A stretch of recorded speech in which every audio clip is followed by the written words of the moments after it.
அரசியல் தட நேயர் அனைவருக்கும் வணக்கம். நான் உங்கள் முரளி. பில்டப் பண்ணுறோமோ பில் ஆகுறோமோ இந்த உலகம் நம்மன்னு சொல்கிற மாதிரி திமுக அந்த முறை ஆட்சி 200 சீட்டு கண்டிப்பாக ஜெயிச்சிரும். திமுக இந்த முறை மீண்டும் எங்கள் ஆட்சி தான், திராவிடன் 2.0 ஆட்சி அமையும். எங்களை யாருமே அசைக்க முடியாது. தமிழ்நாடு திரும்ப திமுக ஆட்சியை மக்களே கூட்டு வந்து உட்கார வச்சுருவாங்க. அதனால் கவலைப்பட தேவையில்லை அப்படின்னு ஒரு பில்டப்லாம் பண்ணுறாங்க. பில்டப்லாம் ஒன்றும் வேகாது. ரொம்ப கடினமான போட்டியாக இருக்குது. எப்படி திமுக கூட்டணி வெல்ல போகுது மிகப்பெரிய கேள்விக்குறியாக இருக்குது. ஏன்னா கள நிலவரம் ரொம்ப ரொம்ப டஃப்பாக இருக்கும். சென்னை எடுத்துட்டாவே எப்பயுமே சென்னை வந்து திமுகவோட கோட்டைன்னு சொல்லுவீங்க. கோட்டையிலே இந்த தடவை மண்ணல்ல முடியாதுன்னு நினைக்கிறேன். ஃபுல்லாக அடிச்சா இருக்குது. டிவிகே சார்பில் எல்லா தொகுதி வேட்பாளர் நிப்பாட்டி எப்படியாவது என்ன சொல்கிறது, சென்னை திமுக கோட்டைன்றீங்களே, உங்கள் கோட்டையெல்லாம் கிடையாதுங்க. உங்கள் கோட்டையை சரிக்கிறதே வேலைன்னு சொல்லி டிவிக்கு ஒரு பக்கம் இறங்கி வேலை பார்க்குது. அதேமாதிரி என்டிஏ கூட்டணி இல்லை நாங்கள் தான் ஆட்சி பிடிப்போம் ஒரு பக்கம் என்டிஏ கூட்டணி ஒரு அடித்து வளாகுது. இது ரெண்டையும் சமாளித்து எப்படி திமுக திரும்ப ஆட்சி அமைக்க போகுது, எப்படி சென்னை திமுகவோட கோட்டணி எப்படி நிரூபிக்க போகுது என்பது மிகப்பெரிய கேள்விக்குறியாக இருக்குது. இருக்க விஐபி பூரா குளத்தூர் தொகுதியில் நிற்கிறாங்க. ஒரு புறம் முதலமைச்சர் ஸ்டாலின் குளத்தூர் தொகுதியில் நிற்கிறாரு, பெரம்பூரில் விஜய் நிற்கிறாரு, வெள்ளிவாக்கத்தில் ஆதவ் அர்ஜுனா, துறைமுகம் தொகுதியில் சேகர்பாபு, திருவிக நகரில் ஆம்ஸ்டாங் மனைவி பூங்கொடி நிற்கிறாங்க. அதே மாதிரி ராயபுரம் கிங்கு சொல்லி தீர்வாரில் ஒருத்தர் ஜெயக்குமார், மைக் ஜெயக்குமார், அவரு ஒரு நிற்கிறாரு. இப்படி வட சென்னையை சுற்றி அரசியல் மிக பிரம்மாண்டமாக செயல்பட்டு இருக்கு. இந்த கேப்பில் திமுக தலைவர்கிட்ட போய் காங்கிரஸ் மாநில தலைவர் நாங்கள் போய் பிரச்சாரம் பண்ணுறேங்க, வட சென்னையில் காங்கிரஸ் ஓட்டு எவ்வளோ பலமாக இருக்குது, நான் போய் உள்ள வட சென்னையில் இறங்கி மக்கள் மத்தியில் பிரச்சாரம் பண்ணேன், உங்களுக்கு அந்த தொகுதி எல்லாமே வட சென்னையில் இருக்கிற எல்லா தொகுதியுமே திமுக வெற்றி பெறும், நான் போய் பிரச்சாரம் பண்ணவா, சொல்லுங்கள் சார் சொல்லுங்கன்னு போய் கெஞ்சி கதறி கேட்டிருக்காரு. திமுக தலைமை 2-3 உத்து பார்த்துருக்கு. இவன் நம்பி செய்யலாமா இல்லை இவனை நம்பி போகலாமா, நம்மளை ஜெயிக்க வைக்க விளை வைப்பான், எல்லாம் முள்ளடி விளை வைப்பான்னு சொல்லிட்டு சரி கூட்டணி கட்சி நீ போகம் பிரச்சாரம் பண்ண அப்படின்னு சொல்லி பிளான்லாம் போட்டு வைக்க அதில் ஒரு ட்விஸ்ட்டு வந்துருச்சாங்க.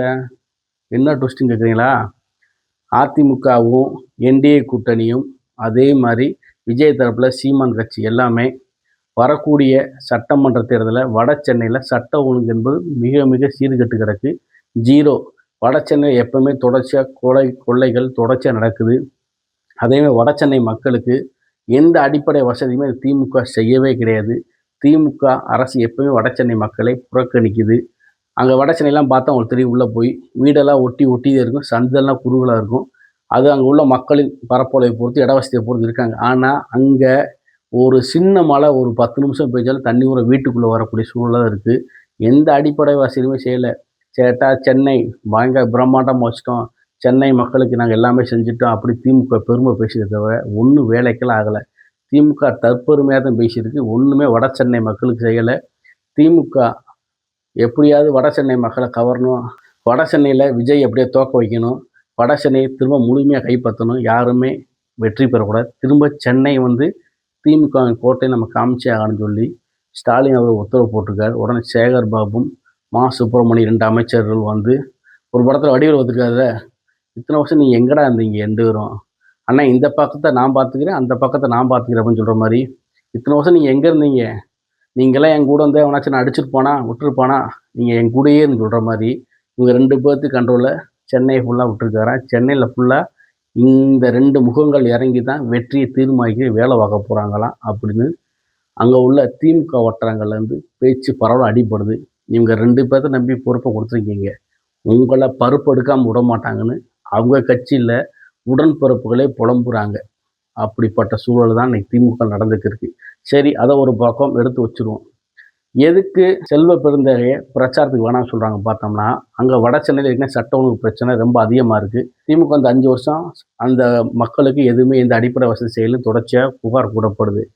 அங்கே இருக்கக்கூடிய தாவேக்காவோ நாம் தமிழர் கட்சியோ என்டிஏ கூட்டணியோ தொடர்ச்சியாக சட்ட ஒழுங்கு வட சென்னை 0 அப்படி சொல்ல போகிறாங்க. ஆம்ஸ்டாங் கொலை வழக்கு அதை பற்றி பிரச்சாரம் மக்கள்கிட்ட பண்ண போகிறதாகவும் அதன் மூலம் சில அனுதாபங்களும் திமுகவுக்கு எதிராக பிரச்சனை பண்ண போவதாகவும் சில உளவுத்துறையை போட்டு திமுக கிடைச்சனால அது தொடர்பாக செல்வ பெருந்தகையை உள்ள தொடர்புப்படுத்தி சில விஷயங்கள் சில சந்தர்ப்ப சூழ்நிலை தொடர்ச்சியாக பேசப்படுகிறது. அதனால் நீங்கள் உள்ள பிரச்சாரம் பண்ண போக வேண்டாம், நீங்கள் போனீங்கன்னா இருக்கிற ஓட்டும் கெட்டு போயிடும்.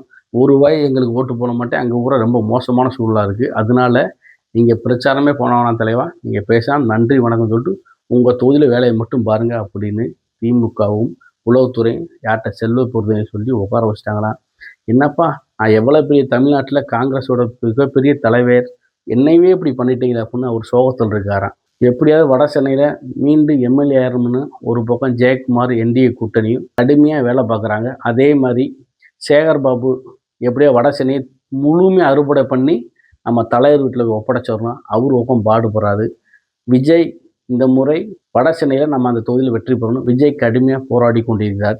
வட சென்னை அரசியலில் யார் காலம் ஊட்ட போகிறாங்க, யார் வழிகட்டு குப்புறைக்க விழுக போகிறாங்க, அது மாதிரி ஆம்ஸ்டாங் மனைவி பூங்கொடி வர்ணிக்கிறாங்க திருவிக்கா நகரில், வெற்றி எப்படி காண போகிறாங்க. ஏன்னா ஆம்ஸ்டாங்க்கு அங்கே மக்கள் மத்தியில் ஒரு அதிகமான போதுமான செல்வாக்கு உள்ளவர் அவர். அதே மாதிரி இங்கே எப்படி என்டிஏ கூட்டணி வெளில போகுது, இந்த தொகுதியில் வட சென்னை மக்களுக்கு யார் என்ன செய்ய போகிறாங்க, அவங்க அடிப்படை பிரச்சனை தீர்க்கக்கூடியவங்க யார் இருப்பாங்களோ அவங்களே வரக்கூடிய சட்டமன்ற தேர்தலில் வட சென்னை கைப்பற்றக்கூடிய முக்கிய முகங்களாக காணப்படுவாங்க. ஆனால் என்ன நடக்குதோ இல்லையோ, இந்த முறை வட சென்னையில் மிக கடுமையான போட்டி இருப்பது என்பது மாற்று கருத்தில் இருக்கிற முக்கிய தலையெல்லாம் அங்கே தான் போட்டி போடுறாங்க. அதனால் இந்த வட சென்னை மேலே அதிக கவனம் இருக்கும். இருக்க முக்கிய தலைகள் எல்லாம் வட சென்னையில் தான் போட்டி போடுறாங்க. அதனால் போட்டி இந்த முறை மிக கடுமையாக இருக்குது. யார் வெற்றி பெற போகிறாங்க, யார் சட்டமன்ற உறுப்பினராக இருப்பாங்க, யார் தோல்வி சந்திக்க போகிறாங்க என்பது மிகப்பெரிய கேள்விக்குறியாக இருக்குது.